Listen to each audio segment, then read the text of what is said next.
Primero que todo, muy buenos días a todos. Me voy a presentar primero que todo. Mi nombre es Marcela Alzate. Yo soy ingeniera de alimentos. Mi especialización, además de la parte de la industria de alimentos como ingeniera, es en los sistemas de gestión de calidad, ¿sí? Sobre todo en las implementaciones de los sistemas de inocuidad, los sistemas de ISO, sobre todo la parte de 22.000, auditorías, sistemas de gestión pues, en general, ¿sí? Entonces, bueno, sin más preámbulo, vamos a comenzar. Bueno, esta, como les comenté, esa es la primera parte del curso, ¿sí? Sobre análisis de peligros y puntos críticos de control, lo que es el HACCP. Vamos a comenzar con los que son los antecedentes. Primero de todo, el análisis de puntos críticos se relaciona específicamente para la producción de alimentos inocuos, según la FAO, ¿cierto? Es un abordaje preventivo y sistemático, dirigido a la prevención y control de peligros biológicos, químicos y físicos por medio de anticipación y prevención en lugar de inspección y pruebas de productos finales. ¿Qué quiere decir esto? O sea, esa es la definición que tenemos en la FAO. ¿Qué quiere decir eso? Quiere decir que el HACCP, el HACCP, es un plan enfocado a la prevención, ¿sí? La idea es que evitemos que lleguemos a tener algún tipo de peligro en el alimento, ¿sí? O algún tipo de daño o afectación a la inocuidad del alimento. La idea es de que si nosotros podemos evaluar cada parte del proceso y podemos tomar las medidas preventivas y correctivas, quiere decir que al final nuestro producto va a salir inocuo, ¿sí? Es un enfoque completamente diferente al que se usaba inicialmente cuando se comenzaron a hacer los alimentos, porque antes lo que se utilizaba mucho era elaborar el producto y después hacerle una prueba de inocuidad. Pero entonces ahí tenían muchos problemas en la parte de pérdida de producto, era, eh, podía salir mucho producto en malas condiciones y tenía demoras y todo. Entonces la idea es que sea preventivo. ¿Sí? Ok, aquí nos indica que esto se basa en una serie de etapas relacionadas en la industria de alimentos, que son todos los segmentos en la cadena de elaboración de alimentos. ¿Qué quiere decir? Que el HACCP incluye desde la materia prima, la producción primaria, la manufactura, la distribución y la comercialización, hasta el consumidor final. ¿Sí? No quiere decir que nosotros, el HACCP es solamente la planta de proceso, entonces nosotros decimos, tenemos nuestra planta de proceso y está espectacular, pero no tenemos en consideración que las personas que nos suministran las materias primas también tienen que tener una implementación de un HACCP y las personas que nos lo distribuyen, si no somos nosotros mismos y no está dentro de nuestro alcance, ellos también tienen que tener un HACCP. En las áreas donde comercializan, no están los supermercados, los lugares de almacenamiento también deben tener eh, un HACCP. Y el producto, el consumidor final, pues si bien nosotros no podemos controlar el consumidor final, sí damos las herramientas para que el consumidor final pueda, ¿cómo se dice? Pueda consumir el producto de una forma segura. ¿Cómo lo hacemos? Con las etiquetas donde advertimos que debe, por ejemplo, permanecerse refrigerado o después de abierto que se refrigere o que se debe cocinar a tanta temperatura. ¿Sí? Con eso nosotros damos herramientas a nuestro consumidor final para que el producto que nosotros estamos entregándoles sea consumido y se encuentre inocuo en el momento que lo vaya a consumir. ¿Sí? Y obviamente que no le genere un problema. Ok, aquí brevemente vamos a mencionar que el sistema HACCP se desarrolló inicialmente, fue una idea concebida por Pillsbury Company de Estados Unidos, que ellos fueron los encargados de desarrollar los productos de alimentos para los astronautas, ¿sí? ¿Por qué? Porque necesitaban que las personas que estuvieran allá arriba, que no iban a tener un servicio médico al cual asistir en cualquier momento, llegado el caso, no tuvieran una intoxicación alimentaria o una infección alimentaria. ¿Sí? Entonces tenían que tener algo que fuera preventivo o hicieran un desarrollo de un programa de tal forma que el producto que fueran a salir estuviera en buenas condiciones. ¿Sí? Ok. Aquí. Después de que Pillsbury Company hiciera eso, posteriormente fueron varias etapas de las cuales atravesó el hashtag. Hubo mucha colaboración de muchas entidades, la industria, hasta que ya fue, ¿cómo se dice? Ya se incorporó este sistema dentro de la Comisión del Códex Alimentario, ¿cierto? La Comisión del Códex Alimentario generó, o no, pues más bien público, lo que es el Código de Prácticas Internacionales Recomendadas. Estas prácticas, ¿qué nos dan? Nos dan los principios para la implementación de UJASA, ¿sí? Empiezan a hablar, es cuando empiezan a tocar los principios, empiezan a dar toda la información. Esto en el códex es de carácter voluntario. Ya cada ¿cómo se dice? Cada ciudad, casi no, cada país va poniendo su normativa y la va poniendo al principio, eran voluntarios. Generalmente siempre comienzan voluntarios y posteriormente se fue, después de que se dieron cuenta de la importancia dentro de la industria de alimentos, fue posteriormente puesta de carácter obligatorio. ¿Sí? En Panamá inicialmente, en el 97, con el decreto 65, se comenzó a reglamentar lo que era el HACCP. Posteriormente, con el 352, ya se pone de carácter obligatorio. No solamente el HACCP, sino sus prerequisitos, lo que son los procedimientos estándares de sanitización y limpieza y las buenas prácticas de manufactura. ¿Sí? Entonces ya con este decreto se volvió obligatorio tanto el hazard como sus prerequisitos en lo que es Panamá. ¿Cierto? Cada país lo ha hecho con su reglamentación independiente, ¿no? Ya en el decreto 81 del 2003 se modifica, se hacen algunos cambios y se establecen, sobre todo, pues, se profundiza un poco más, se amplían lo que son los peligros y cómo deben implementarse. El caso es que ya a partir de esto, pues en Panamá ya es de carácter obligatorio en todo lo que es la industria de alimentos. Primero que todo, vamos a decir qué es el HACCP. El HACCP es eh, está en sus siglas en inglés, que es el HACCP, que es el análisis de peligros y puntos críticos de control, lo que es el español, ¿sí? Que sería el APPCC. ¿Sí? Aquí está análisis. Análisis es investigar. De aquí es que viene cada una de sus siglas. ¿Qué quiere decir? El HACCP o APPCC en sus siglas en español, ¿qué quiere decir? Análisis. O sea que tenemos que investigar qué peligros pueden haber. Peligros.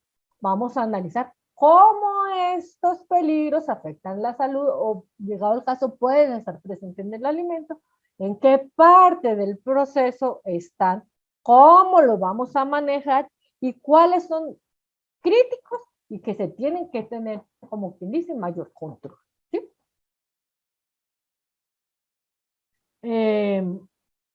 Ok, aquí es importante que tengamos en consideración que el hazard, o lo que es el análisis análisis de peligros y puntos críticos de control, igual que las buenas prácticas de manufactura y los procedimientos operativos de estándares de sanitización, están enfocados 100% a la inocuidad, ¿sí?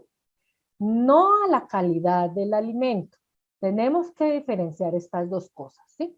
Porque calidad podemos decir que puede ser que sepa muy rico, que se vea precioso, que esté empacado en un envase espectacular y todo eso. Pero ¿qué pasa si está todo precioso y nos lo comemos y nos hace daño? Pues eso quiere decir que no hicimos un buen análisis de peligros. Pero sí puede salir inocuo, puede que no lo comamos y no nos pase nada, pero sea horrible. espantoso y sepa maluco. Eso no tiene nada que ver con la inocuidad, esa ya es parte de la calidad.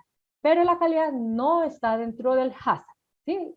Si bien en la industria de alimentos lo más recomendable es que tengamos estos dos puntos, la inocuidad que es mediante este sistemas, y también tenemos que tener nuestro sistema de control de calidad como tal, pero ese ya es otro enfoque, ¿sí? La idea es que ambos se compaginen para obtener un producto que sea tanto bueno para el consumidor, inocuo, así como sea agradable para su consumo, ¿cierto? Pero como les dije, esto no está involucrado dentro del HACCP. Es importante tenerlo en consideración o tenerlo muy en cuenta porque cuando vamos a hacer nuestro análisis de peligros, tenemos que saber identificar lo que conlleva peligros a la inocuidad.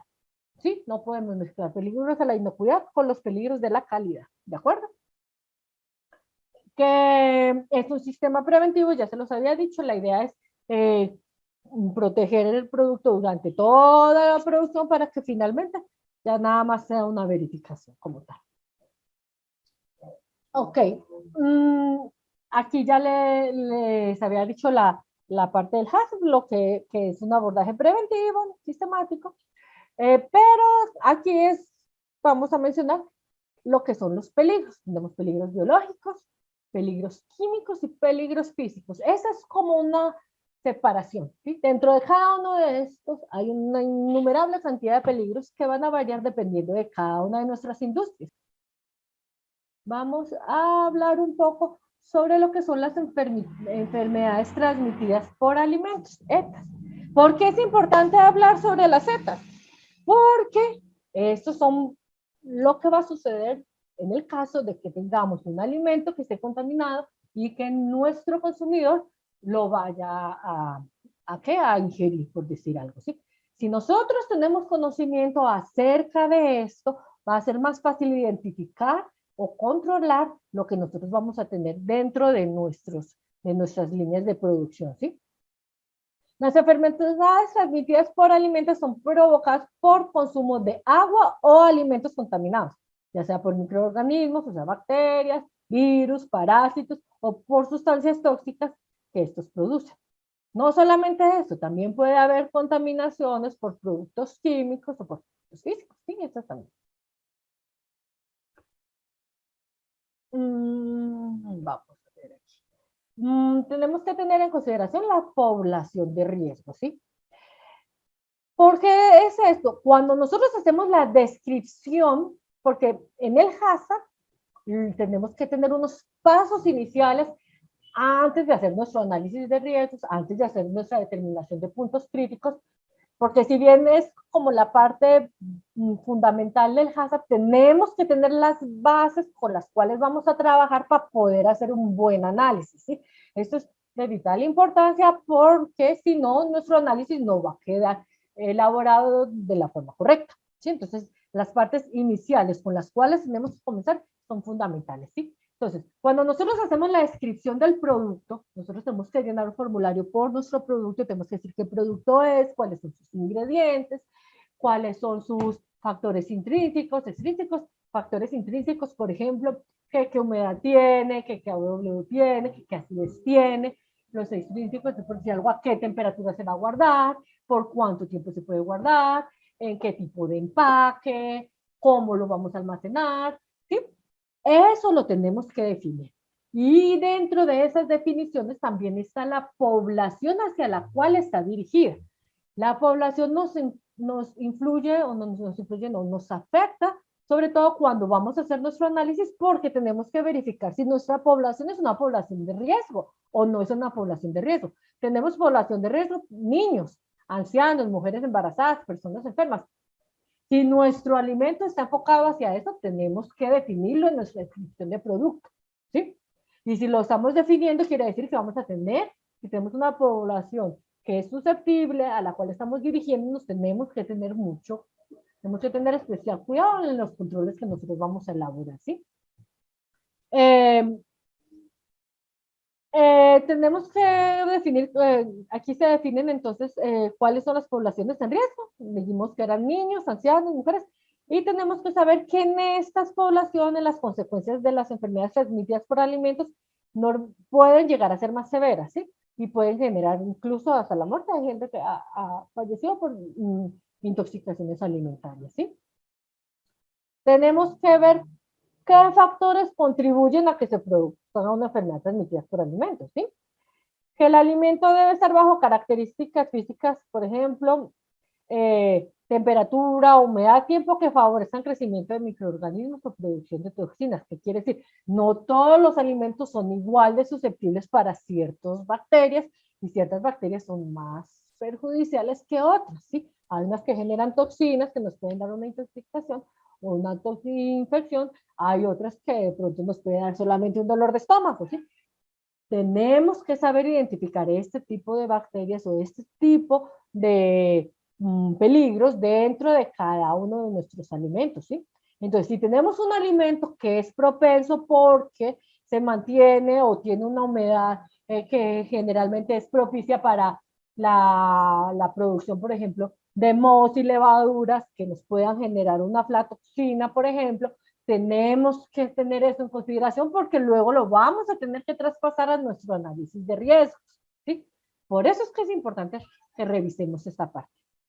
El agente etiológico debe estar presente en cantidad suficiente para causar la infección o la intoxicación. O sea, que tenemos que saber qué cantidad de, por decir algo así, de contaminación o de agentes, o sea, de bacteria o de virus o de parásito, tenemos que saber cuánto es la cantidad permitida dentro del alimento antes de que nos genere un problema o una intoxicación dentro de los alimentos. ¿Por qué? Porque hay muchos alimentos que, y hay muchas normas que lo permiten.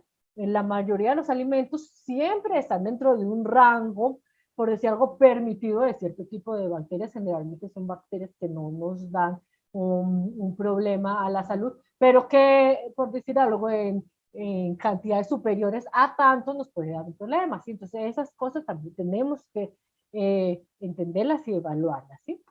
Sobre todo en el tipo de producto.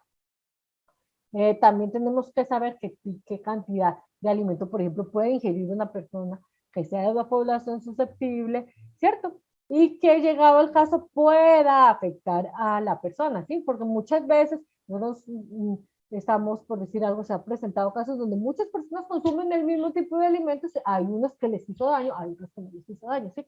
La barrera generalmente difiere de una persona a otra, pero por lo general siempre está determinado por lo que permite lo que es el Ministerio de Salud en los, ¿cómo se dice? Como en los rangos permitidos o máximos que nos da para cierto tipo de esos agentes dentro del alimento. Hay unos que obviamente, si son patógenos, nos tiene que dar ausencia, ¿no?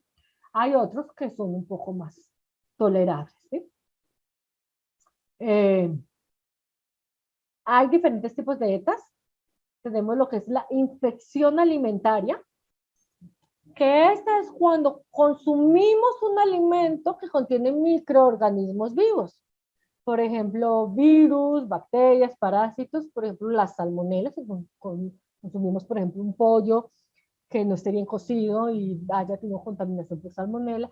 Si consumimos este pollo, entonces vamos a consumir la salmonela y la salmonela es la que nos va a generar la infección como tal, ¿sí?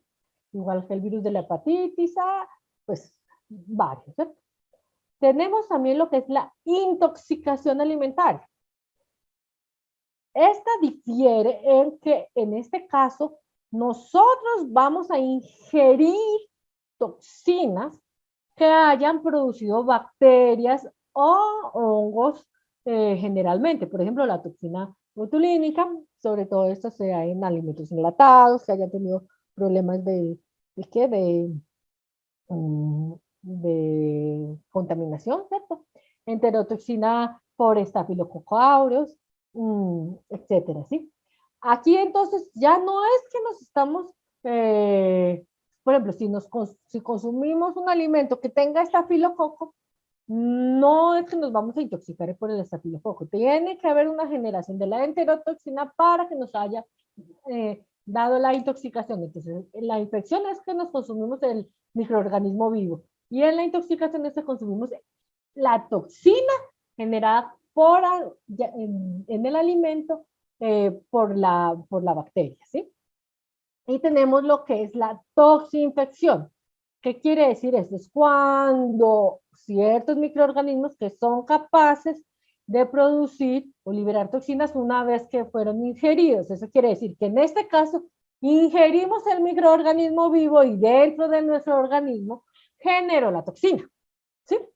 Ya este es otro, es, por ejemplo, una gastroenteritis por Clostridium perfringens.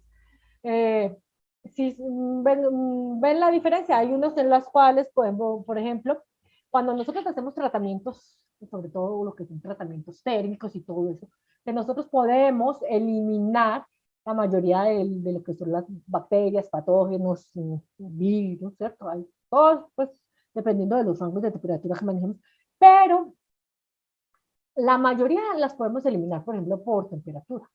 ¿Qué pasa? Si nosotros estamos utilizando una materia prima que es susceptible a que tenga un tipo de bacteria, microorganismo, hongo, que nos genere una toxina, si nosotros posteriormente hacemos un tratamiento térmico, no vamos a eliminar la toxina, ¿sí? Entonces, por eso es que teníamos que haber tenido en cuenta este tipo de peligros para poder saber que nuestro análisis tiene que tener mucho cuidado en la recepción de la materia prima. Por ejemplo, si nosotros tenemos productos a base de maíz, por ejemplo, y nosotros el maíz ha estado contaminado por mohos y generaron aflatoxinas, esa aflatoxina, luego nosotros llegamos y cocinamos el maíz, puede que se hayan, que matemos todos los mohos, todas las levaduras, todo lo que tenga ahí, pero la aflatoxina va a estar presente en el maíz.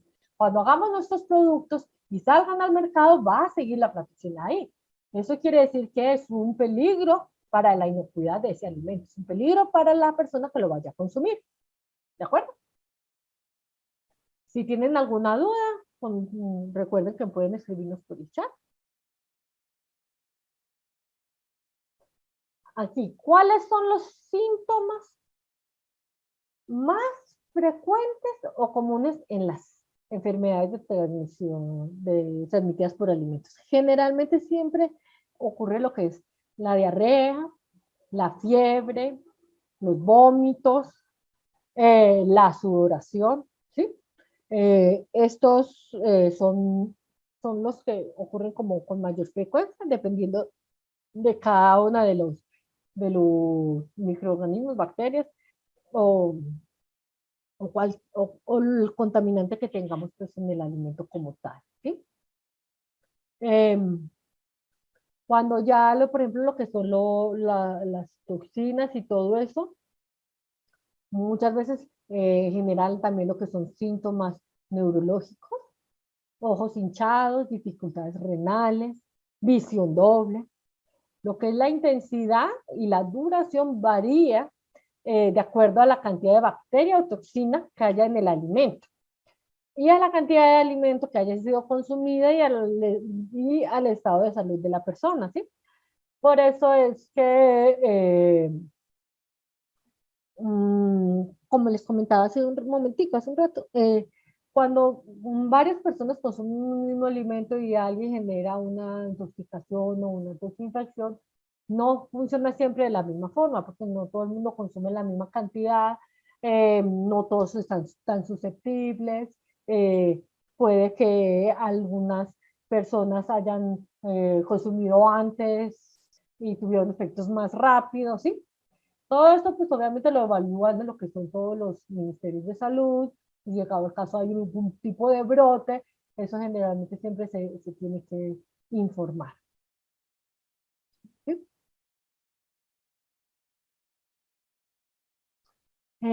Aquí les estoy mostrando, esta es una pequeña tablita. Estos son como algunos tipos de bacterias, los tiempos de incubación y generalmente cuáles son, tanto los alimentos que por lo general lo contienen y cuáles son sus síntomas, ¿sí?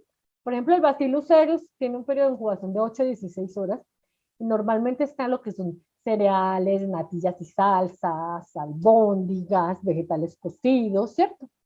Y normalmente te da lo que es diarrea, dolor abdominal y náuseas, ¿sí? Eh, hay muchos, sobre todo lo que son los productos eh, que se cocinan y se dejan a la temperatura eh, inadecuada. Por decirlo, si tú vas a mantener lo que es caliente, tienes que mantenerlo caliente. Y si está frío, tienes que mantenerlo frío.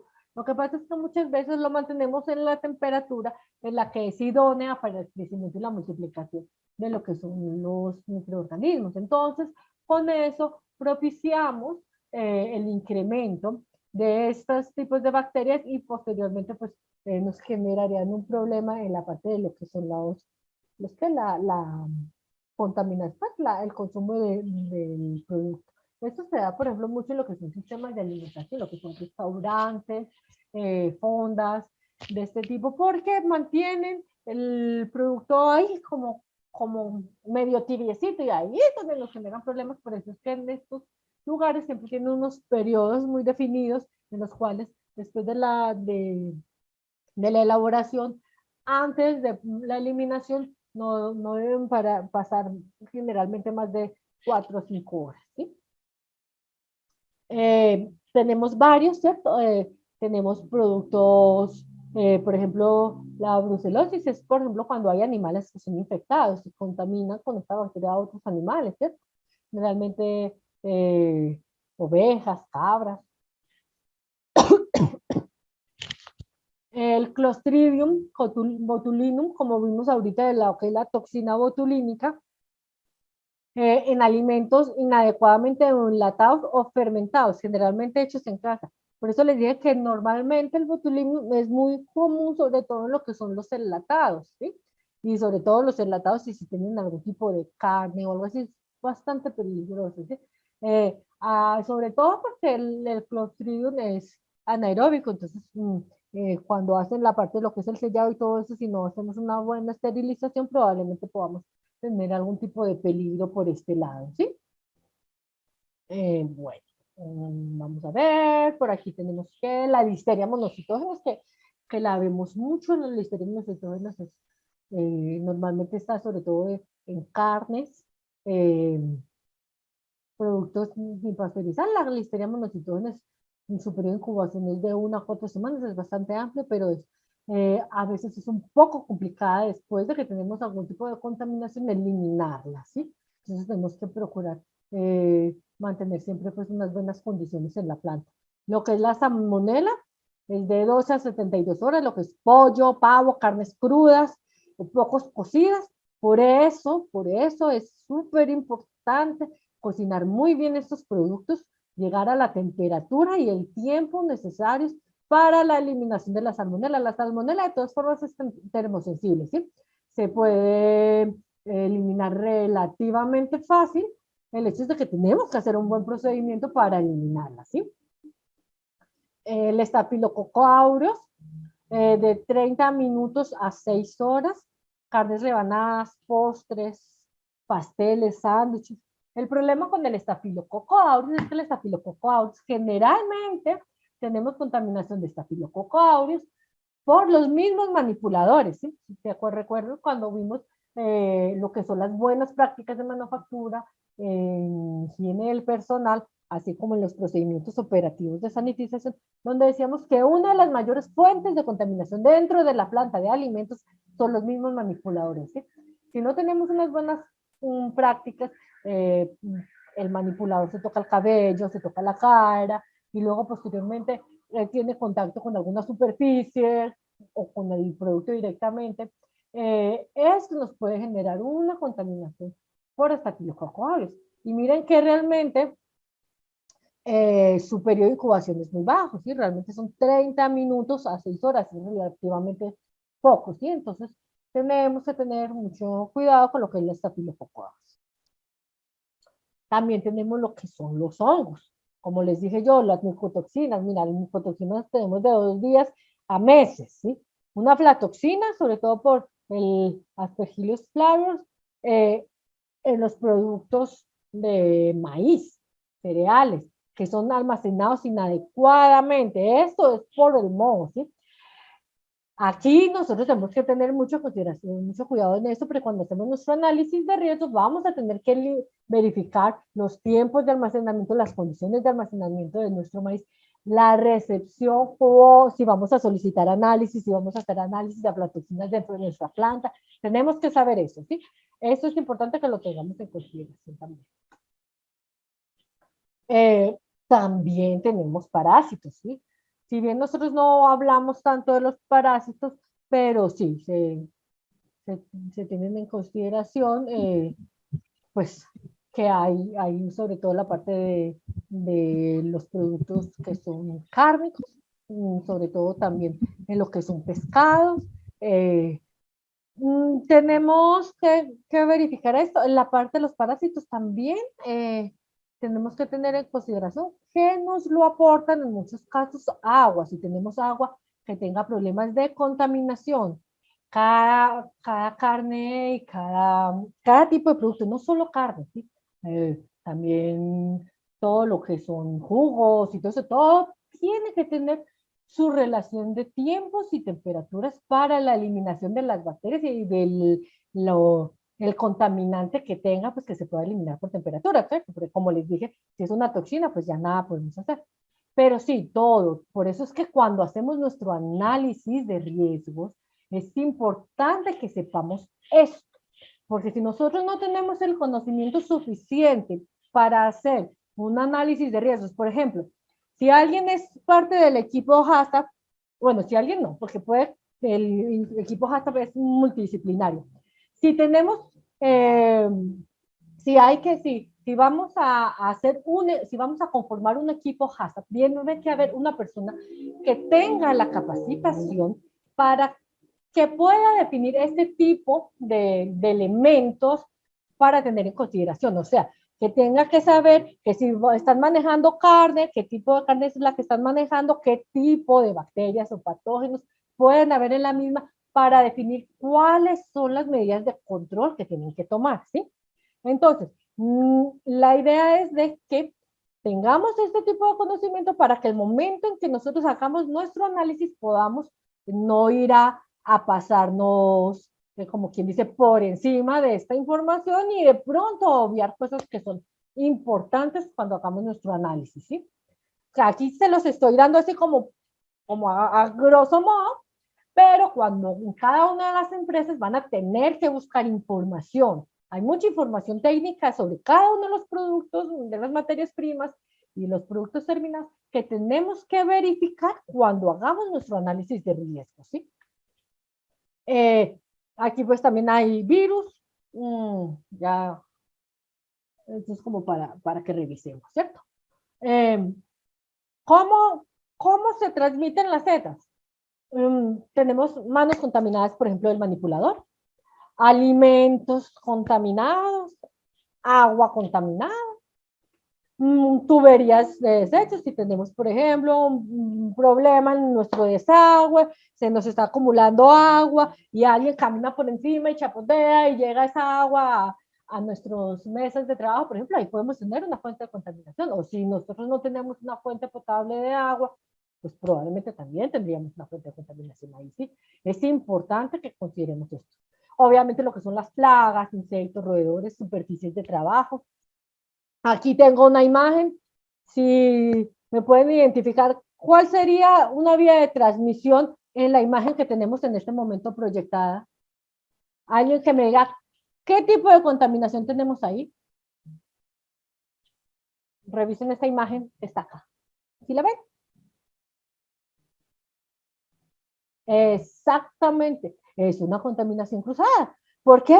Porque nosotros no podemos, es imperativo que tengamos esto en consideración, no podemos tener alimentos crudos, carnes al lado de un tomate que vamos, por ejemplo, a utilizar para una ensalada. Ni siquiera lo podemos cortar con el mismo cuchillo si no hemos hecho un proceso de limpieza y desinfección.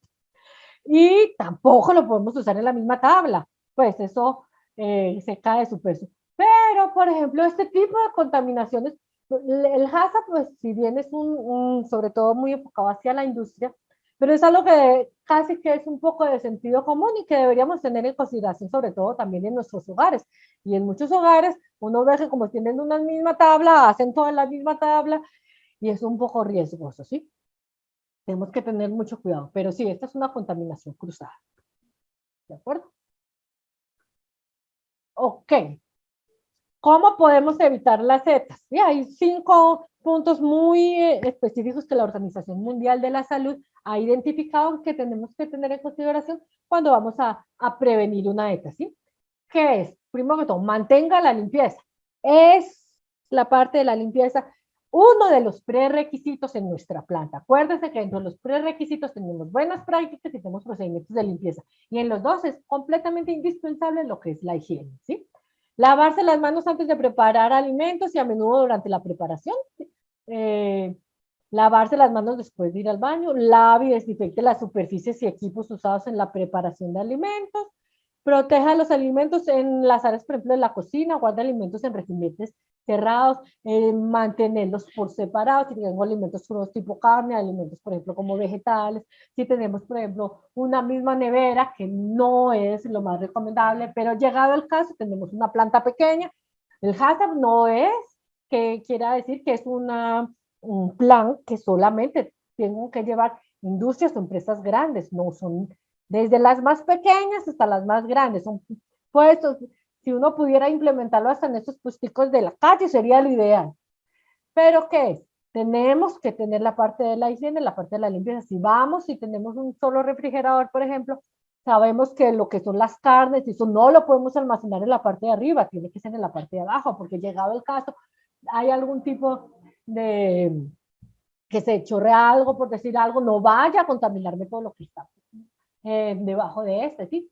Eh, es algo que tenemos que tener en consideración cuando nosotros almacenamos en todo lo que son nuestros elementos de ejemplo, de bodega, lo que se refiere a las primeras entradas, primeras salidas, controles de inventario. Sí, esto es importante tener en consideración, ¿sí?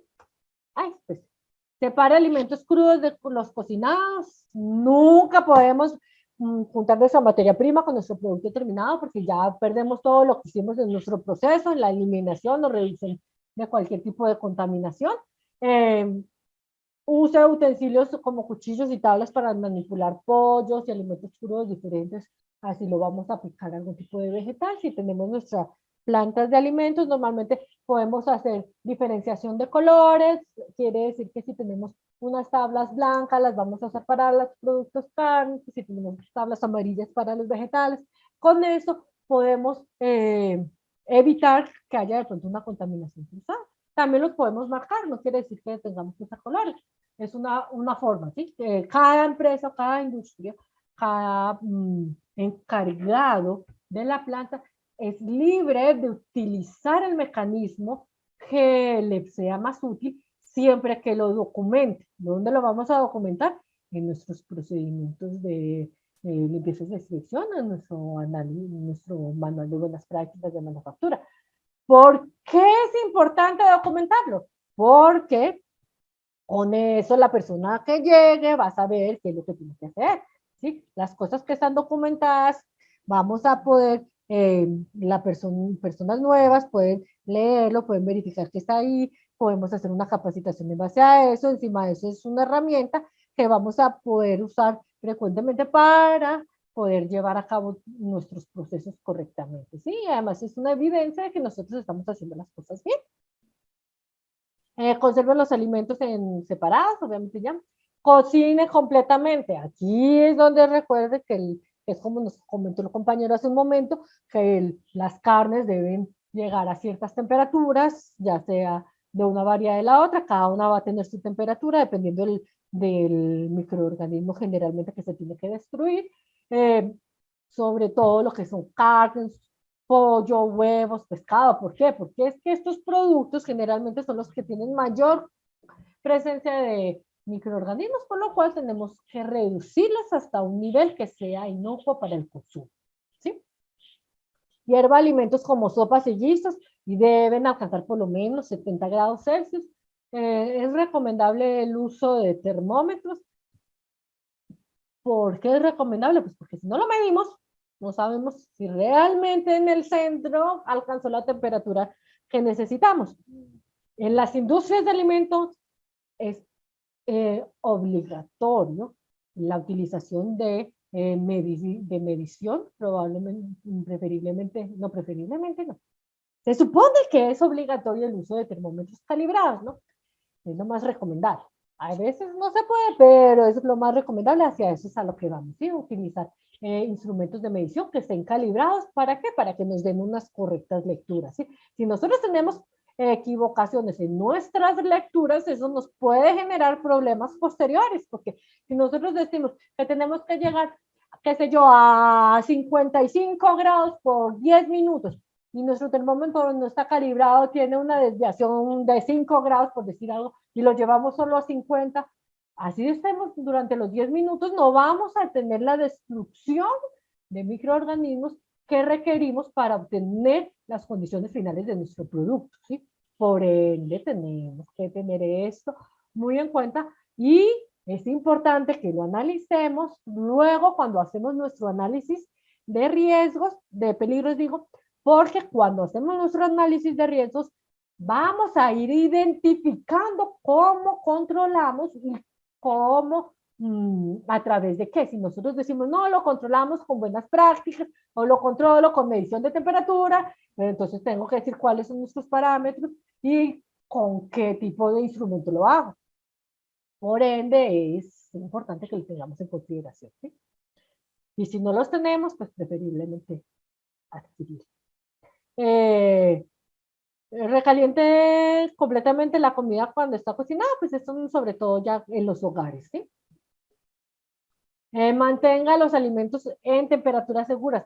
Esto era lo que les había comentado hace un momento. Muchas veces tenemos nuestros productos en la temperatura idónea para que los microorganismos se reproduzcan. Tenemos que mantener unas buenas temperaturas. Si vamos a hacer refrigeración, tiene que ser menos de 5 grados, preferiblemente menos de 4 grados Celsius. Si es para mantenerlo caliente, por arriba de 60, ¿sí? No descongelar alimentos a temperatura ambiente. Se supone que debemos descongelar los alimentos en la parte baja del refrigerador, donde tenemos unas temperaturas de 5 grados, 4 grados. Con eso, con el tiempo requerido, podemos descongelar el producto y mantener las condiciones adecuadas para que no haya una producción exponencial de bacterias y de microorganismos que nos puedan afectar el producto. ¿Sí? Aquí lo puse duplicado. Use agua y materias primas seguras. ¿Qué quiere decir? Tenemos que usar agua que sea potable para que sea, y que sea segura. Obviamente, pues si es potable, probablemente es porque es segura. En Panamá hay legislación para el agua potable, ¿sí? Tiene que cumplir ciertas características en lo que son los POS, los procedimientos operativos estándares de sanitización, que es uno de los prerequisitos para el HACCP. Se estipula que se debe usar agua potable. Se define cada cuánto se tiene que hacer análisis del agua y qué tipo de análisis debe hacerse, ¿sí? El tipo de análisis y la frecuencia generalmente están definidas por los ministerios de salud. Y ya la planta estipula si lo necesita con más frecuencia o lo necesita con menos frecuencia. Estas frecuencias, sobre todo, ¿en qué varían? Casi siempre varían, sobre todo en el uso del agua dentro de la industria del alimento, ¿sí? Hay empresas donde el agua la utilizan solamente para lo que son los procesos de higienización, hay otros donde son parte, componente del alimento como tal, o lo utilizan, pues está en contacto directo con el alimento. Generalmente en estas utilizan de pronto una frecuencia más alta que las otras, ¿sí? Si es, por ejemplo, un producto que va a estar en contacto con el hielo, por ejemplo, es un producto que se guarda con hielo, todo eso, obviamente el hielo también tiene sus características y tiene su norma y sus especificaciones técnicas tenemos que, si va a estar en contacto directo con el producto, pues también se tienen que hacer todos los análisis, ¿cierto?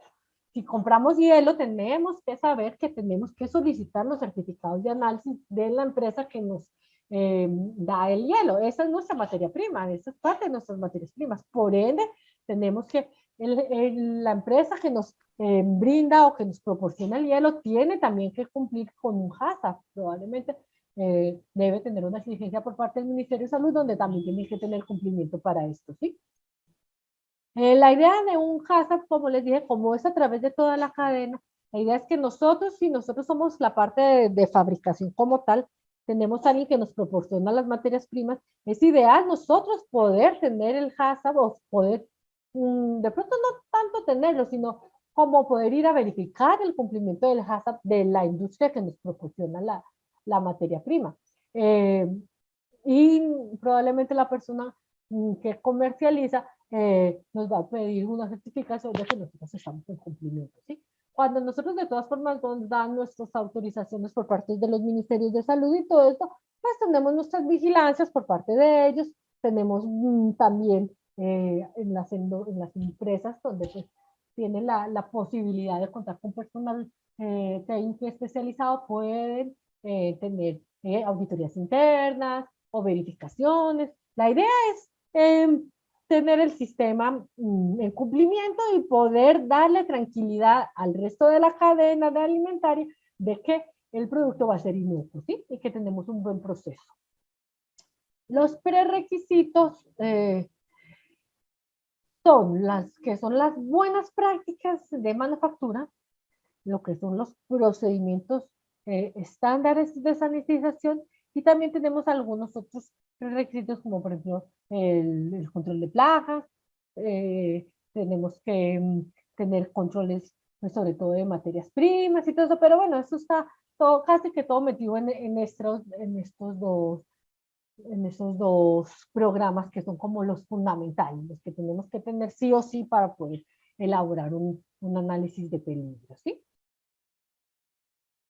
Mm,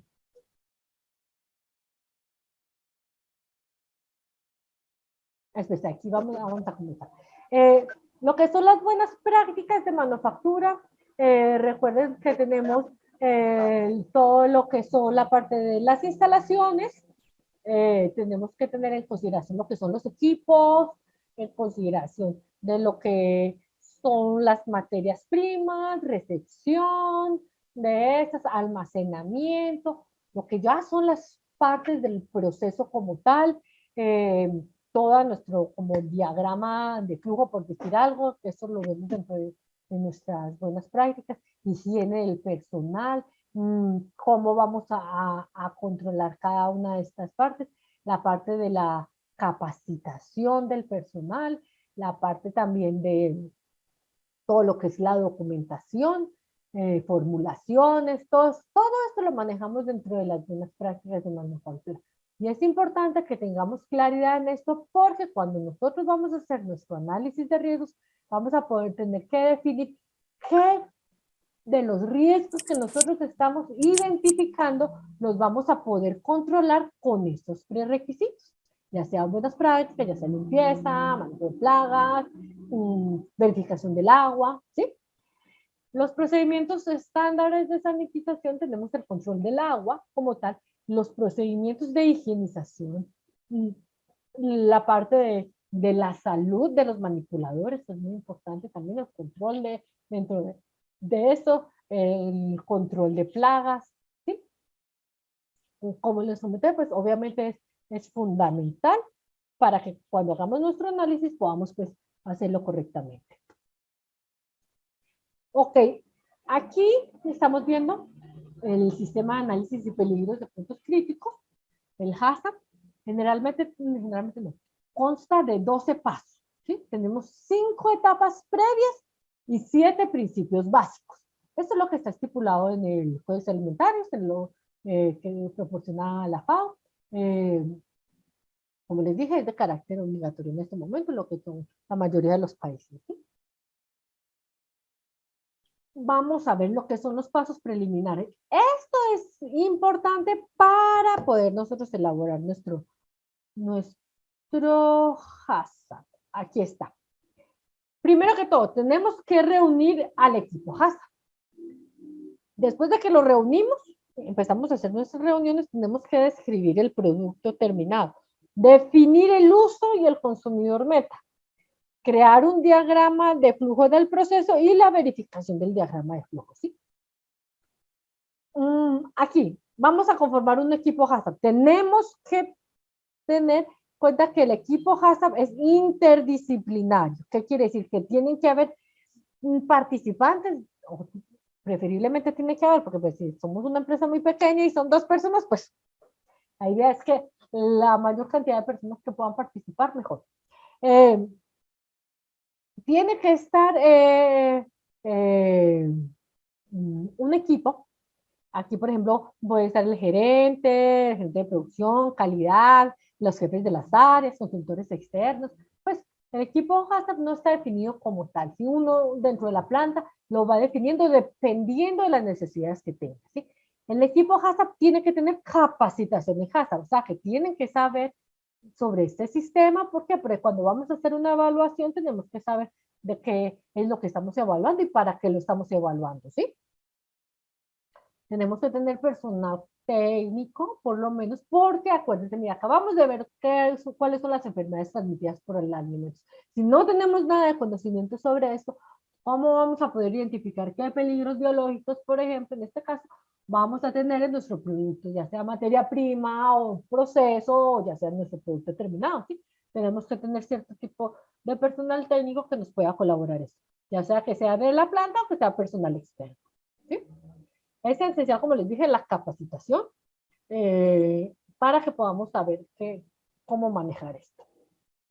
Luego, tenemos que formular la descripción y uso esperado del producto. ¿Se acuerdan que yo les había dicho hace un ratito cuando vimos las setas sobre cuál era la población que era sensible? Pues nuestra población hacia la cual nos íbamos dirigidos, porque de pronto era población de alto riesgo, pues aquí es donde lo vamos a poner.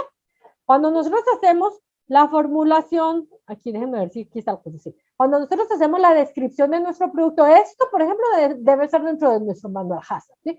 Ya estamos en el HACCP como tal. Por ende, toda la documentación que estamos, o todo lo que estamos comentando en este momento, tiene que estar incluido dentro de nuestro manual, tiene que estar documentado. Eso quiere decir que lo primero que tenemos que documentar es la formación del equipo HACCP. Formación es decir, quiénes son los que están presentes en el equipo HACCP, con nombres y todo, o sea, tal persona que es jefe de tal otra persona que es jefe de tal, preferiblemente decir cuáles son las funciones del equipo y si tienen de pronto una frecuencia con la cual se reúnen o decir cada cuánto lo van a hacer. O sea, eso debe estar en el manual. ¿Sabes? Es como comenzamos, ¿sí? Posteriormente de que cómo comenzamos, pueden poner, pues, normalmente siempre usan algún tipo de información básica como hacer definiciones y eso para aclarar sobre todo lo que son los conceptos y que todos estemos hablando del mismo tema, ¿sí? Posteriormente a eso empezamos a recopilar la información del producto como tal. Si nosotros tenemos varios productos, tenemos que hacer esta descripción por cada uno de nuestros productos, ¿sí? Tenemos que decir qué producto es, cómo se llama, cómo se pretende usar, ¿qué quiere decir? Que si lo vamos, ¿cómo lo van a usar? Lo van a fritar, cuando lo tengan ahí, lo van a descongelar y se lo van a comer crudo, lo tienen que hornear o es un alimento listo para el consumo. Sí, eso tiene que estar. Tenemos que definir cómo es. Si decimos que va a cocinarse, preferiblemente te lo mantenerse, decir a qué temperatura y todo eso, ¿sí? ¿Qué tipo de envase? Tenemos que decir en qué envase vamos a entregar nuestro producto final. Duración o vida útil de almacenamiento y a qué temperatura. Por decir algo, no me va a durar 20 días a temperatura ambiente, o me va a durar un mes congelado, o a menos 15 grados Celsius. Sí, esto lo tenemos que definir acá. ¿Dónde se va a vender? Aquí, sobre todo, en lo que son nuestros distribuidores primarios, ¿no? Pues porque muchas veces Tenemos al inicial y luego redistribuye, pero bueno, sobre todo en el área nuestros distribuidores, ¿sí? ¿Quiénes son los consumidores? Aquí es donde vamos a ver lo de la población, que si es una población en riesgo o no es una población en riesgo. ¿Cuál es su uso deseado? Como les dije, ¿cómo lo van a consumir? Instrucciones en el etiquetado. Si tenemos algo por lo cual tienen que tener en consideración, lo importante es ponerlo acá. Una cosa que es importante poner acá es, por ejemplo, después de abierto, guárdese almacenado. También aquí en instrucciones del etiquetado, sería bueno que si tenemos algún producto que tenga alergenos, se debe indicar que en el etiquetado se va a poner que el producto contiene, qué sé yo, gluten, contiene leche, contiene pescado, ¿sí? Eso es porque en nuestro etiquetado, si tenemos algún tipo de alergeno, esto es un punto crítico generalmente. Tenemos que saber que el etiquetado va a llevar este tipo de instrucciones. Y si necesita algún tipo de control algún tipo de control especial para su distribución, por ejemplo, esto sea sobre todo en productos que tienen que distribuirse refrigerados, por ejemplo, o congelados, o que, por ejemplo, que no les dé la luz del sol directamente, ¿sí? Aquí lo tenemos que definir. Aquí es donde comenzamos ya a tener un poco de visión de qué es lo que vamos a analizar, ¿sí? Esto, como les dije, lo hacemos por cada uno de nuestros productos que estamos elaborando, ¿sí? Si tenemos un producto, pues lo hacemos para uno. Si tenemos 20, lo hacemos para 20. Aquí, por ejemplo, tenemos tenemos una salchicha. Eh, tenemos cuáles son los ingredientes. Miren, tenemos características físico-químicas, características microbiológicas. En las características físico-químicas, por ejemplo, grasa, ceniza, azúcares, por ejemplo, porque es una salchicha. Si tuviéramos, por ejemplo, un pan, podríamos poner la humedad. Es importante la parte de la humedad, sobre todo si vamos a tener en consideración la verificación de lo que son mohos y levaduras. Aquí tenemos características, por ejemplo, microbiológicas, obviamente dependiendo de cada entidad del Ministerio de Salud, tienen unos rangos permitidos o rangos no permitidos. Los formatos de presentación, en qué tipo de envase es, qué tipo de tratamientos tecnológicos llevan, condiciones de conservación, sistemas de identificación, qué tipo de lote lleva, cómo lo van a llevar, si es con día, mes, año, si es el formato con letras, pues lo tenemos que identificar acá. ¿Qué tipo de vida útil? ¿Sí? Así en teoría es como debemos presentar. Cada empresa lo hace como quiera, en el formato que quiera, siempre que cumpla con dar la información necesaria, ¿sí? No quiere decir que tienen que usar ese formato, ni que si van al internet y se descargan un formulario, tienen que usar las celdas que están ahí porque este es el hashtag que bajaron. No. El hashtag es un análisis. Como tal, cada uno lo puede hacer como lo quiera, siempre que lo pueda justificar. Pero eso sí, tenemos que cumplir con las exigencias. Sí, hay cosas mínimas que se deben colocar y por ende tenemos que cumplir con estas cosas. Hay unas que de pronto no necesitamos y entonces obviamente las podemos obviar, pero tenemos que tener las bases para poderlo justificar, ¿sí? Aquí, por ejemplo, podemos definir qué tipo hacemos un listado de los ingredientes, conservantes, productos, eh, para lo que son nuestras fases de proceso, ¿sí? Lo podemos hacer así o podemos hacer un listado cuando hacemos nuestra formulación de nuestro producto. Como les dije, eso ya depende de cada uno de las empresas, ¿sí? Ok. Mm, espérense aquí. Aquí, sobre todo, es la parte de lista de ingredientes con relación a lo que es la materia prima. Tenemos que identificar, y es importante, identificar qué tipo de materia prima estamos necesitando. Preferiblemente, si tenemos las características de la materia prima, lo mejor y lo más ideal es tenerlas aquí en consideración.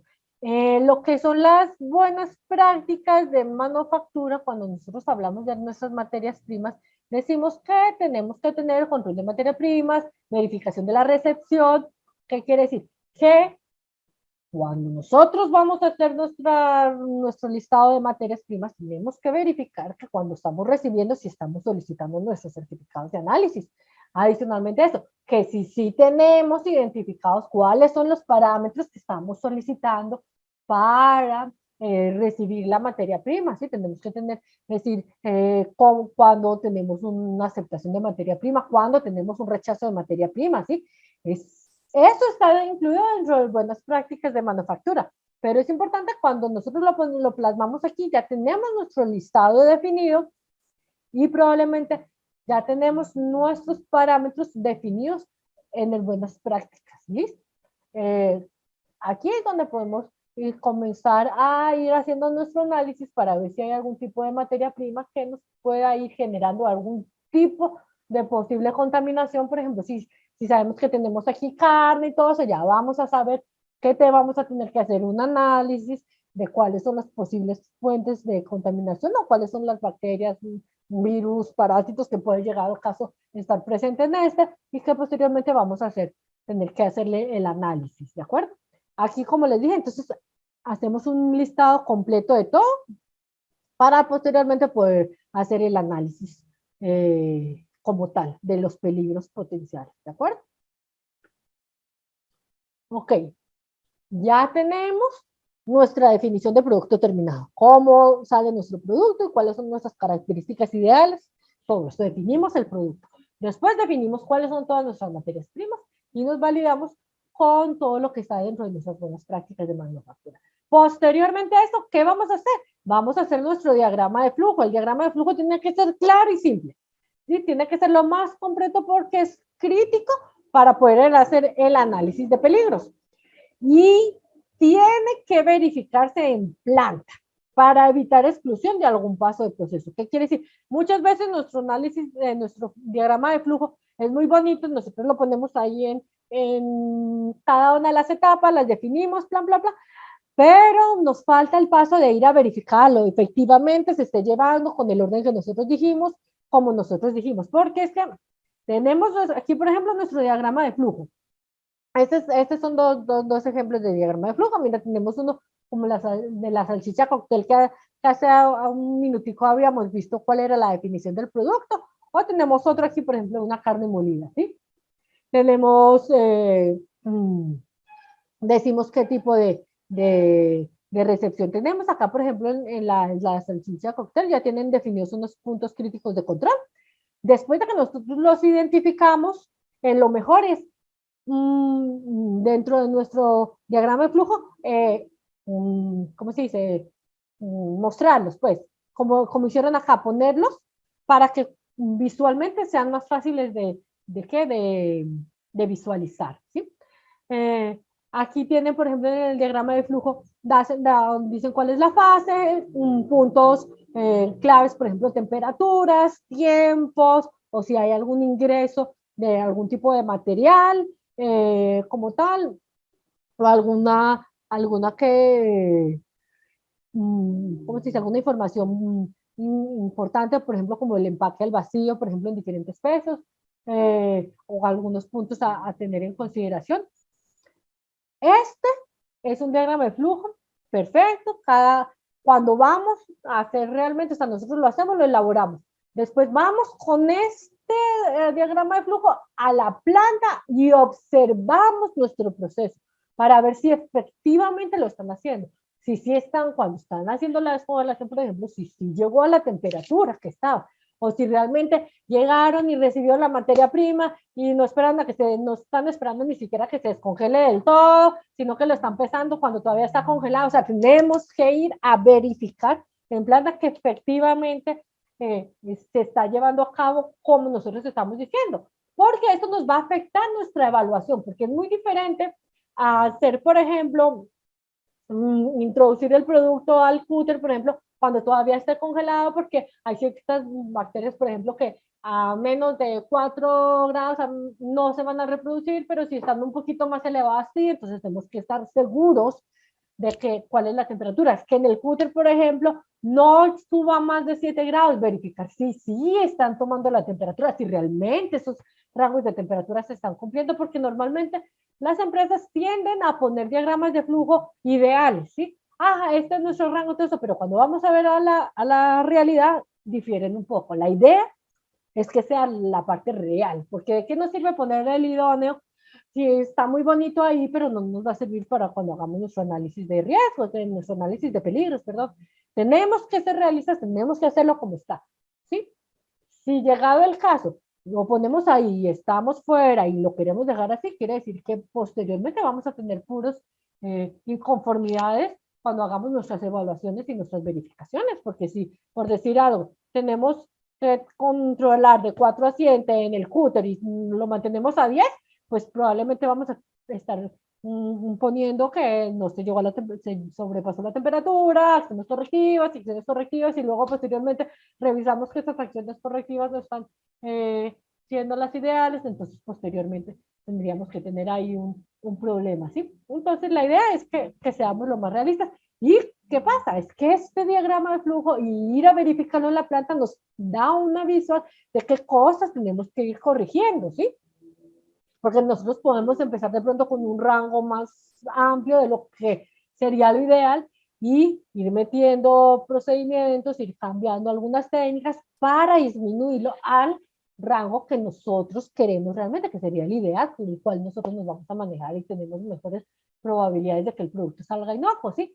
Pero como les dije, la idea es poner las cosas que realmente estamos haciendo, ¿sí? Después de que hacemos nuestro análisis, qué pena, en este análisis, además del hecho de tener nuestro diagrama de flujo así ¿cómo se dice? Diagrama de flujo laminar así normal, lo mejor y lo más recomendable es hacer una descripción del diagrama de flujo. ¿Qué quiere decir? Que después de que yo tengo esto, voy a poner etapa 1, que es la etapa que tenemos ahí, la recepción de materia prima. Es decir, la recepción de la materia prima se hace así, asá, con tales temperaturas, se lo recibe, cuando lo recibe, cómo lo almacena, ¿sí? Lo describimos. ¿Por qué? Porque eso es mucho más claro que solamente poner un diagrama de cuadros, ¿sí? Entonces, la idea es que quede lo más explícito, porque con eso vamos a poder ir definiendo muchas cosas y de pronto ir corrigiendo. Sí, porque puede que empecemos con una recepción en algún lugar y luego posteriormente lo vamos a pasar a otro lugar porque nos va a funcionar mejor. Sí, la idea es describirlo, ¿sí? Después de que hicimos, un momento, por favor.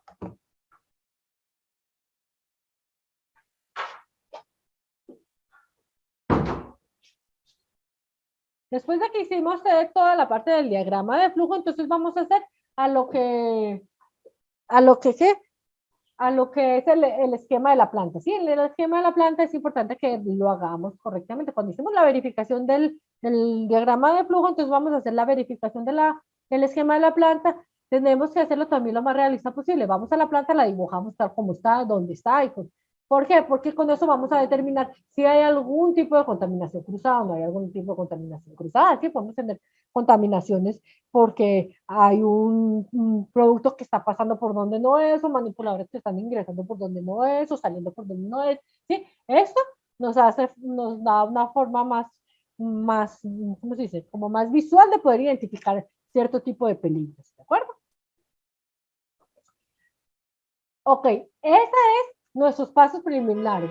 Fíjense, verá que es de suma importancia tener esto claro para poder continuar con lo que son en sí el HACCP y sus 7 principios. ¿Sí?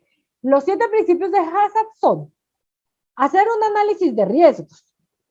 Después tenemos que identificar cuáles son nuestros puntos críticos de control. Después de que identificamos los puntos críticos de control, vamos a establecer los límites críticos. Después de que establecemos los límites críticos, establecemos los requisitos de monitoreo. Eso quiere decir, ¿qué? Analizamos, vemos qué peligros hay, vemos cuáles son realmente unos peligros críticos para la inocuidad y vemos dentro de qué rango se pueden manejar y mantenerlos controlados. Verificamos cómo vamos a verificar esos rangos y establecemos cuáles son las medidas correctivas para las desviaciones. ¿Eso quiere decir por qué? Porque si bien tiene un rango, a veces tenemos desviaciones. Que si nunca hubiera desviaciones, pues no necesitaríamos esto. Pero lo que pasa es que en muchas situaciones a veces se nos sale de control y ahí es donde tenemos que corregir. ¿Cómo vamos a hacer esas correcciones a esas desviaciones? ¿Cómo vamos a verificar que realmente se está llevando el plan HACCP? O sea, ¿cómo verificamos que realmente estamos controlando los puntos críticos? Y posteriormente vamos a mantener lo que son todos los registros y la documentación del HACCP, ¿sí? Esto es el HACCP como tal, ¿sí? Los 7 principios. Pero no podemos hacer esto si no hemos visto todo lo que ya acabamos de ver. Si no sabemos qué tenemos que analizar y no sabemos cuáles son las características de nuestro producto y de nuestro proceso, pues no vamos a poder hacer un análisis de riesgos. Y para mí una de las partes más importantes, pero más importantes del análisis de peligros, del análisis del HACCP, es hacer el análisis de riesgos. Aquí es donde nos vamos realmente a poder identificar qué tenemos que controlar. ¿Qué pasa si no hacemos un buen análisis de riesgos? Probablemente no vamos a poder identificar los puntos críticos de control reales en nuestra planta, ¿sí? Entonces, si nosotros hacemos el primer paso espectacular, nos queda súper bien hecho, quiere decir que posteriormente vamos a poder controlar todo lo que vamos a identificar a través de los límites y de los requerimientos de monitoreo. Miren, de verdad que es que los puntos críticos es identificarlo y mantenerlo controlado con monitoreo, pero ¿qué? Tenemos que haberlos identificado. ¿Y cómo los vamos a controlar? Generalmente siempre con buenas prácticas o con algún tipo de monitoreo adicional, ¿de acuerdo? Bueno, aquí son los mismos, los que ya habíamos dicho. Entonces vamos a comenzar con lo que es el análisis de los riesgos, el análisis de peligro, ¿sí? Una vez que hemos elaborado y verificado el diagrama de flujo, el equipo HACCP deberá analizar para cada una de las etapas cuáles son los peligros que pueden introducirse y cómo pueden evitarse y controlarse. ¿Ven por qué? ¿Qué fue lo que les dije? Ya estamos acá, estamos con el diagrama de flujo, hicimos verificación de nuestro diagrama de flujo de la planta y nos dimos cuenta de cuáles son todos los posibles peligros. Entonces, después de que identificamos todos los posibles peligros, vamos a ver cómo los podemos controlar. Si de pronto son controlables con unas buenas prácticas normales, solo que como lo identificamos, dijimos, no, mire, puede haber una contaminación con eso. Y luego decimos, no, pero es que eso lo controlamos porque todos los días limpiamos las superficies. Entonces, pues, ok, lo identificamos, sabemos cómo lo controlamos. Ya quiere decir que si en algún caso de unas 10 sabríamos qué tenemos que hacer, ¿sí? Aquí el peligro. Creo que tenemos que definir cuáles son los peligros. Tenemos agentes biológicos, químicos y físicos presentes en cada alimento, o bien la condición en la cual se halla y que pueda causar un efecto adverso para la salud. O sea que tenemos los 3 peligros que ya habíamos definido. Creo que no habíamos definido muy bien lo que es el químico y el físico. El biológico ya lo vimos, que fue casi todos los que identificamos cuando revisamos lo de las enfermedades transmitidas por alimentos. Pero también tenemos lo que son los peligros químicos. Los peligros químicos en una planta hay de diferentes variantes. Tenemos, por ejemplo, contaminación por residuos de desinfectantes o de detergentes. Cuando hacemos la parte de lo que son las limpiezas, si no hacemos un buen enjuagado, podemos tener residuos de desinfectantes, podemos tener contaminación por lubricantes, por ejemplo, que no sean de grado alimenticio, o que, por decirlo, excedan la cantidad, por decir algo, de contaminación dentro del alimento. O productos químicos que estén en contacto con una superficie que esté en contacto con los alimentos y que no sea de calidad alimentaria. Tenemos, por ejemplo, contaminación con algún tipo de insecticida o si hicimos una fumigación y nos hizo algún procedimiento de buena limpieza y desinfección de las superficies, podemos tener algún tipo de contaminación por ahí. Tenemos también contaminación con un agente químico, por ejemplo, con los aditivos, ¿sí? ¿Qué pasa? Acuérdense que la parte de la inocuidad es que cause daño al consumidor, ¿sí? ¿Qué pasa si nosotros tenemos un aditivo y lo estamos suministrando en una dosis superior a la permitida para ese aditivo? Nos vamos a generar un daño a las personas, y ese es un punto que también tenemos que tener un análisis, ¿sí? La presencia de aditivos, por ejemplo, en proporciones superiores a las permitidas, que puedan generarle un daño a la persona. Productos, por ejemplo, como los alergenos, la presencia de un alergeno que posteriormente nosotros no vayamos a etiquetar. Miren, mi verá, pongan esto en consideración. Si bien un alergeno no lo vamos a poder eliminar, o bueno, llegado el caso que hagan un proceso tecnológico, pero generalmente está, por ejemplo, si es un pescado, pues no vamos a poder quitar el pescado porque el alergeno es el pescado. Pero cuando hacemos nuestro etiquetado, tenemos que decir que hay presencia de pescado en el producto. Si tenemos un dip en el cual tenga, qué sé yo, atún, tenemos que poner atún y tenemos que informar que contiene pescado, porque la persona que tenga algún tipo de problema al ingerir ese producto puede identificarlo. ¿Sí? Este es un punto crítico generalmente que se identifica cuando hay presencia de alergenos, y la única forma de controlarlo es a través del etiquetado. ¿Y qué vamos a hacer? Luego posteriormente vamos a poder verificar que efectivamente esté dentro del etiquetado, y con eso lo controlamos. ¿Sí? Otro peligro químico, presencia de toxinas. Acuérdense, como les dije, si tenemos un maíz que ha estado contaminado por moho, luego posteriormente, qué sé yo, procesamos el maíz, lo cocinamos y todo eso, va a tener la toxina ahí. Antes de hacer eso, y por más que nosotros le pongamos calor, no vamos a poder eliminar la toxina. Eso quiere decir que ese es un peligro químico también que podemos tener, ¿sí? Por eso es que es importante saber cuáles son las características de nuestras materias primas, cuáles son las características de nuestros productos terminados, para saber identificar cada uno de los peligros, ¿sí?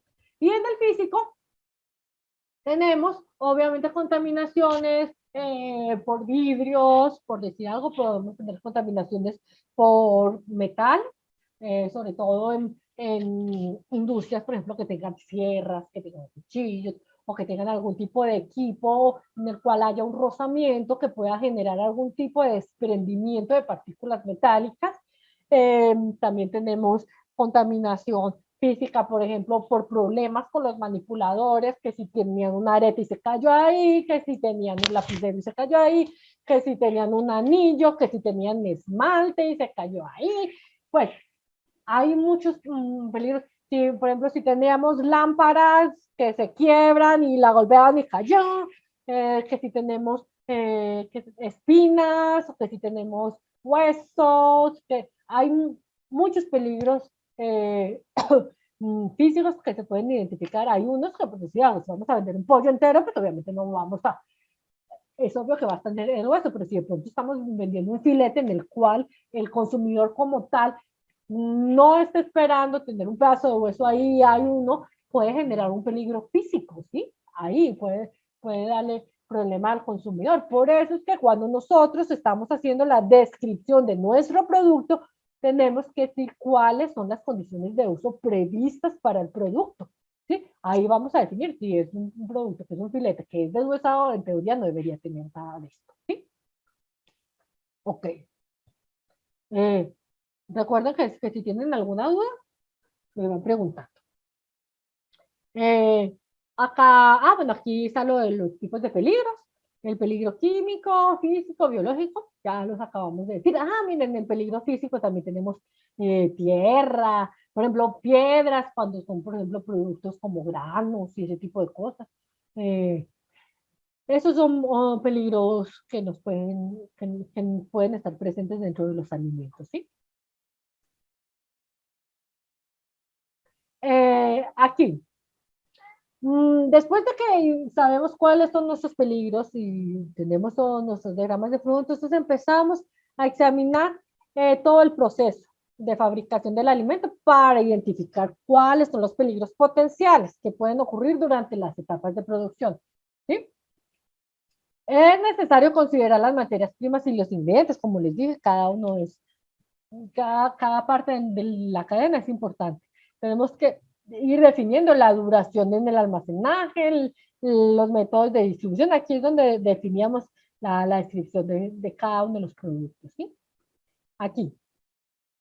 Después de que vamos haciendo eso, se sienta el equipo HACCP, se reúne con todo el equipo y entonces empezamos a definir cuáles son los peligros y a seleccionarlos de acuerdo a la función, de acuerdo con la frecuencia o posibilidad de que realmente se encuentran dentro del alimento y sea un riesgo significativo al consumidor. ¿Qué quiere decir eso? No todos los peligros son para todos los alimentos, ¿sí? Por ejemplo, aquí un vibrio para hemolíticos es un peligro significativo en pescado marino, mientras que, por ejemplo, para un producto como el pescado de cría, es más probable que haya es un residuo de antibióticos, ¿sí? Y de pronto el vibrio sería en este caso, por ejemplo, para los que son de productos del mar directamente.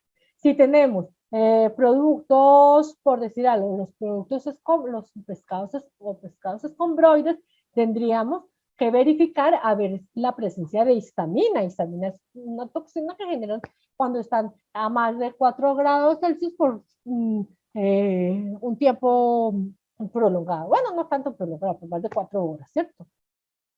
Y, por ejemplo, ninguno de estos estarían presentes en un producto de origen vegetal, ¿sí? Entonces, tenemos un listado enorme, sabemos, no todos los materias primas se manejan diferente. Mira, aquí tenemos 3 tipos de pescados. Teníamos un pescado marino, tenemos un pescado de cría, tenemos un pescado escombroide, y cada uno tiene un peligro diferente, ¿sí? Entonces, por eso es que es importante que sepamos identificar, porque la idea es que no perdamos tampoco tiempo haciendo una evaluación enorme de una cantidad de peligros que ni siquiera vamos a tener presentes dentro del alimento. Por eso es que decimos que es un análisis de peligros que se seleccionan para ver si realmente hay un riesgo significativo para el consumidor allí. ¿De acuerdo? Después de eso, evaluamos primero si los peligros pueden estar presentes en las materias primas y en los aditivos, o en otros ingredientes, y si los peligros podrían ocurrir durante el proceso de producción, almacenaje o durante la utilización del alimento al consumidor. ¿Qué quiere decir esto? ¿Sí? Que cuando nosotros tenemos nuestro diagrama de flujo, nuestro diagrama de flujo es la producción como tal, ¿sí? Además del diagrama de flujo de nuestra producción, tenemos que haber identificado si de pronto es de las materias primas, haber identificado primero los peligros de las materias primas y ver cómo estas pueden afectar directamente a nuestro diagrama o a nuestra producción como tal. Y después ver si de pronto hay algún peligro en la etapa ya de lo que es la utilización del consumidor o en nuestras fases de almacenamiento y distribución, ¿sí? Sería importante tenerlas estas en consideración cuando hacemos nuestro análisis, porque puede que haya cosas que podamos prevenir, como les dije antes, por ejemplo, a través de un etiquetado, a través de una indicación de advertencia. O en nuestra materia prima lo podemos prevenir, por ejemplo, pidiendo los certificados de análisis, los certificados de análisis o nuestras certificaciones de los proveedores para que cuando entren a nuestra etapa no nos contribuyan, por ejemplo, con un incremento, por ejemplo, en los niveles de contaminación como tal.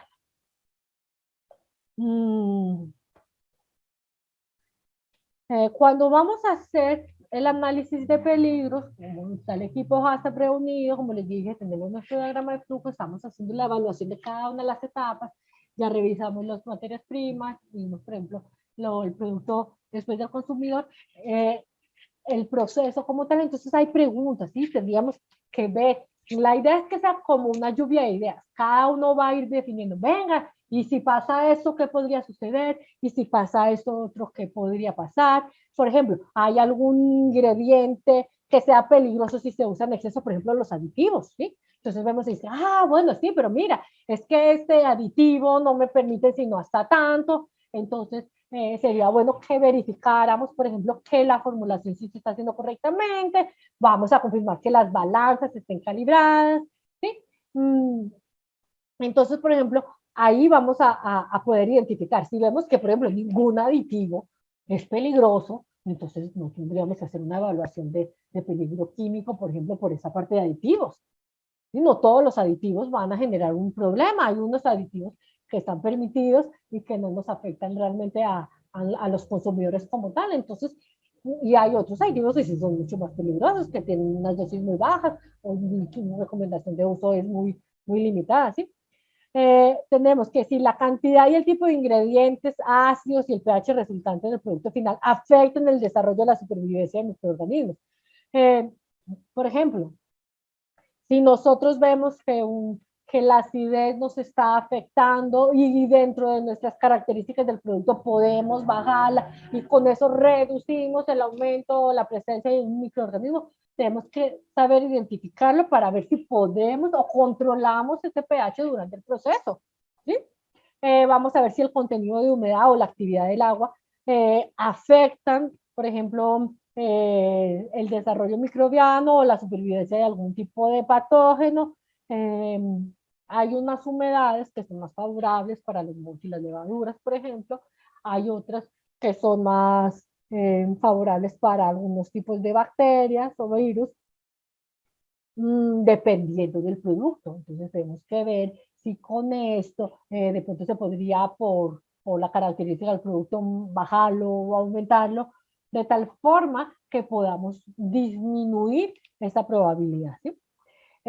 Pues, por ejemplo, si hay algún tipo de contaminante que podría entrar en contacto con el producto durante esta operación. O sea, aquí a hacer la revisión de cada uno y empezamos a ver y empezamos a decir, bueno, y si llegado el caso hay una contaminación por productos químicos, por residuos de desinfectantes. Sí, está bien, puede que haya una contaminación, pero no, miren que esto nosotros tenemos muy bien estipulados en los procedimientos estándares de sanitización, que se va a hacer una limpieza y un enjuague y ustedes fueron como equipo HACCP y revisaron que efectivamente se está haciendo y si hay se está siguiendo el procedimiento tal cual está en el POES, entonces pues ya no va a ser como tal un peligro significativo, ¿sí? Tenemos que ir haciendo este tipo de revisión, ¿sí? Entonces el equipo observa la operación durante un tiempo, durante el tiempo que sea necesario a fin de cerciorarse que sí corresponde al proceso o a las prácticas normales, ¿sí? Eh, Aquí es donde decimos que tenemos que ir a revisar lo del diagrama de flujo para ver que lo estemos haciendo correctamente como lo tenemos descrito. Se muestra un ejemplo, aquí muestra un ejemplo, por ejemplo, un ejemplo, ¿qué tal? Un ejemplo donde dice que estamos observando a los manipuladores, ¿sí? Como equipo HACCP podemos pararnos y revisar cómo están haciendo sus prácticas. Y vemos que el producto crudo contaminado puede causar contaminación cruzada a través de las manos de los trabajadores, guantes o equipos usados para productos terminados o después del proceso. ¿Por qué? Puede que nosotros hayamos estipulado que en esta mesa no se va a usar sino esto y esto, pero después en el proceso nos damos cuenta que esta mesa se está usando para dos cosas y entonces nos puede generar una contaminación del proceso o no. Entonces, tenemos que ir a evaluar para ver si podemos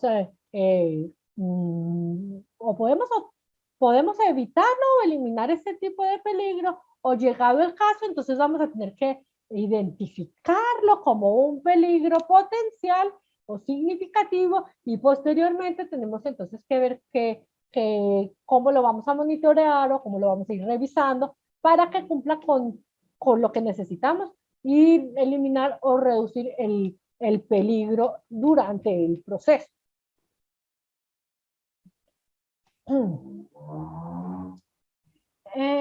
Después, o después no, nosotros llegamos y hacemos empezamos a hacer nuestra lista, todo esto, de una vez les digo, todo lo que les acabo de decir, la lluvia de ideas, la información, los datos que estamos recolectando, todo eso tiene que estar documentado.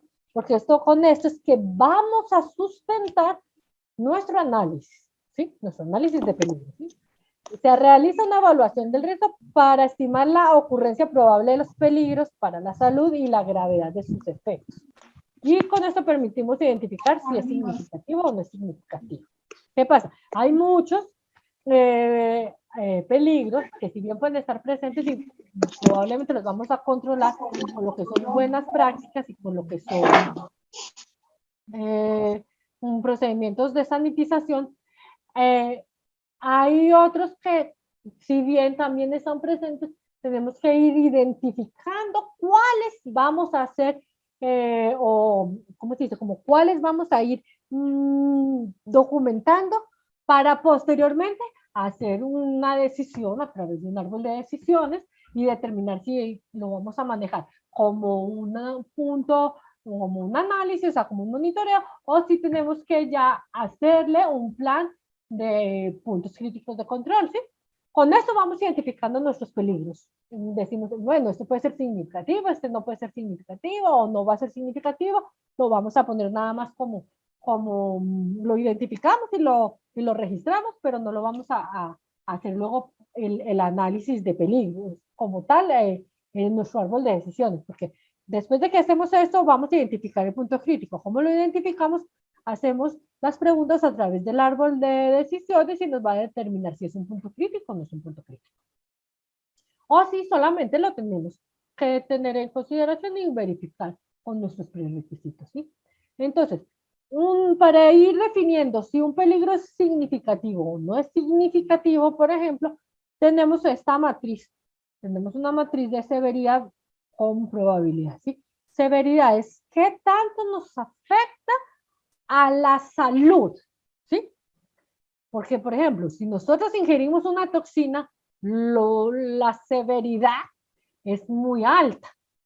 En cambio, si nosotros ingerimos de pronto unos coliformes, probablemente la severidad sea baja. Por eso es que tenemos que tener datos científicos donde podamos sustentar cómo vamos a ir definiendo la severidad o cómo lo identificamos. Si nosotros identificamos, por ejemplo, que tenemos un pescado y el pescado es un escombroide y puede tener generación de toxina de histamina. Pues vamos a ver, la histamina, ¿qué tan severa es para el organismo? ¿Es alta, es mediana, baja? Es alta, por decir algo. Pero ¿qué probabilidad hay de que haya? Porque es que hay unas cosas que uno dice, no, es que prácticamente tiene que haber salido todo mal para que esté presente. Entonces va a decir, no, pues es que es muy remota. O vamos a decir, no, si por ejemplo, la histamina se da solamente por aumento de temperatura, ¿sí?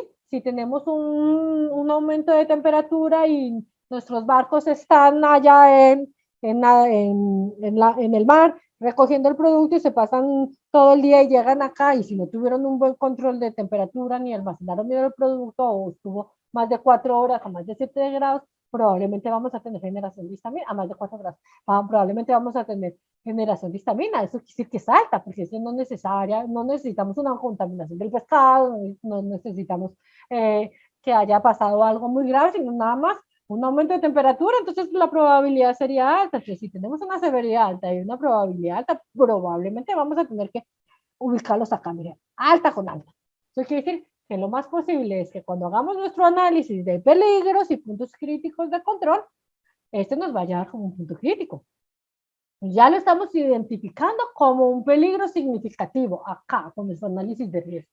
Y posteriormente a eso, cuando hagamos nuestro árbol de decisiones y determinemos si es un punto crítico o no, probablemente nos vaya a confirmar lo que estamos dando aquí. ¿Sí? Hay otros que, como les dije, puede ser que haya una con un estafilococo, pero el tiempo que pasó antes de que pasara a pasteurización, por decir algo, fue de 10 minutos y ya sabemos que el periodo de incubación del estafilococo es de media hora, 6 horas, pues entonces sabríamos que la posibilidad sería, por ejemplo, baja. Y el estafilococo aureus como tal, si no tenemos un alto crecimiento ni tenemos una enterotoxina, de pronto una severidad media, baja. Eso nos lo daría la información que nosotros busquemos, ¿sí? Tenemos que ir a la parte teórica para definir eso. Y entonces vamos a ir poniéndolo, puede que sea una media baja, o una baja baja, o una media media, ¿sí? Y con eso entonces vamos haciendo nuestro análisis, ¿sí? Entonces vamos identificando cada peligro, como les dije, por ejemplo, un peligro físico, vamos a decir que la probabilidad de que caiga un arete en la producción. Entonces vamos a decir que la probabilidad es remota. ¿Por qué? Porque nosotros tenemos unas buenas prácticas donde decimos que nadie puede usar aretes y tenemos un supervisor que verifica eso. Y la severidad probablemente sería mediana o baja, porque pues si te comienzas a hablar, pues obviamente te puede dar problemas, pero probablemente no vaya a afectarte mucho, pues tocaría también hacer como que verificar la severidad como tal. Pero probablemente, pero como les dije, remota, ahí ya sabemos que ese no es un peligro significativo. Entonces, miren, aquí tenemos una tablita. Mire, esas matrices hay muchas, hay varias. Cada empresa puede escoger la que más le convenga, ¿sí? Pueden identificar cuál es la que realmente van a utilizar, porque tienen muchos puntos y quieren ser más específicos, tengan más área o quieren algo muy sencillo porque su producción es muy elemental y porque si algo realmente no cuenta con unos peligros muy significativos, pues ya usted lo tiene que aprender a justificar, ¿sí? De todas formas, aquí todo lo que se tome tiene que estar fundamentado y justificado. Cada uno escoge la matriz que le convenga. Y eso sí, tenemos que tener en consideración que, por ejemplo, la ciencia, o sea, la información científica nos va a decir cuál es la probabilidad para que un peligro biológico o químico suceda. O sea, nos estamos diciendo que la teoría es la que nos va a decir esto, ¿sí? La experiencia es la que determina la probabilidad con relación a los peligros físicos, porque pues nadie va a decirte que tan probable es que haya alguien que tenga un arete. No, nosotros ya sabemos por experiencia que dentro de la planta que eso no se permite, entonces probablemente vamos a poder definir. Nosotros decimos, no, esa es baja o no, esa es media o no. Yo he visto mucha gente con así, entonces de pronto es alta. Sí, esa ya la tenemos nosotros como profesionales dentro de la planta. Y la ciencia sí establece la severidad. Cada una de las cosas tenemos que saber realmente cómo afectan a la salud. Con todo esto ya tenemos nuestro análisis, desarrollamos o lo vamos, ¿cómo se dice? Registrando, por ejemplo, acá. Aquí tenemos qué tipo de materia prima o proceso, cuáles son los peligros biológicos, químicos y físicos para esa etapa, ya sea para recepción, ya sea para proceso, para pasteurización, para pesaje, lo que en cada una de las etapas. ¿Cuál es la probabilidad y la gravedad o severidad, como le digamos? Y vamos a definir si es un peligro significativo o no y qué programa prerequisito es donde nosotros, por ejemplo, lo estamos conteniendo o lo estamos manejando, lo estamos diciendo, no, este lo hacemos como el de los aretes, el de buenas prácticas de manufactura, control de personal, ¿sí? Y, por ejemplo, si estamos en una fase del proceso como tal. Aquí, aquí miren que en el análisis de riesgos, en la columna cuarta dice si es significativo o no. Y entonces nosotros decimos, pero bueno, ¿y cómo sé si es significativo o no? Pues cada empresa lo define según su matriz, pero por ejemplo en la matriz que acabamos de ver, dice así, que para definir un peligro significativo o no, hay que tener una combinación de probabilidad y severidad de tal forma que nos dé esto. Por ejemplo, probabilidad, gravedad o severidad, como lo tengamos ahí, alta y alta. O sea, alta probabilidad con alta severidad o alta probabilidad con una mediana severidad, ¿sí? O una mediana probabilidad con una alta severidad, ¿sí? ¿Qué quiere decir? Que estas combinaciones son las que nos van definiendo cuándo es significativo o no. Y si lo detectamos como significativo, ¿qué quiere decir? Que posteriormente vamos a hacerle la revisión a ver si sí es un punto crítico de control o no a través de nuestro árbol de decisiones o si lo controlamos a través de nuestros prerequisitos. ¿Sí? Con esto terminamos la capacitación. Pero bueno, les quería aquí comentar. Si se dan cuenta, esa es la parte primordial del análisis de peligros y puntos críticos de control. Si nosotros no podemos identificar todo esto, si no podemos determinar cuáles son los peligros significativos dentro de nuestro proceso, y o si lo hacemos inadecuadamente, no podemos identificarlos, no sabemos realmente cómo funciona nuestra planta. Cuando vamos a nuestro árbol de decisiones, obviamente posterior a esto, no vamos a obtener buenos resultados, ¿sí? Por eso es que es fundamental. Este análisis de peligros es de lo más importante en la elaboración del hazard. ¿Qué pasa? Porque después de que hicimos todo esto, luego vamos a identificar cuáles son los puntos críticos, lo identificamos y entonces ya vamos a ver cómo vamos a monitorearlos y cómo vamos a controlarlos. Pues si no podemos hacer una buena identificación de puntos críticos, probablemente no va a servirnos para la planta. Y si no nos va a servir, entonces pues no estaríamos como quien dice, perdiendo el tiempo. Estamos aquí botando carreta y no nos va a servir para nada. Entonces la idea es que podamos centrarse en esto, hacerlo, conseguir toda la información, que el equipo HACCP esté, ¿cómo se dice? Bien interesado en obtener toda la información posible, porque con eso entonces vamos a obtener un buen plan HACCP al final.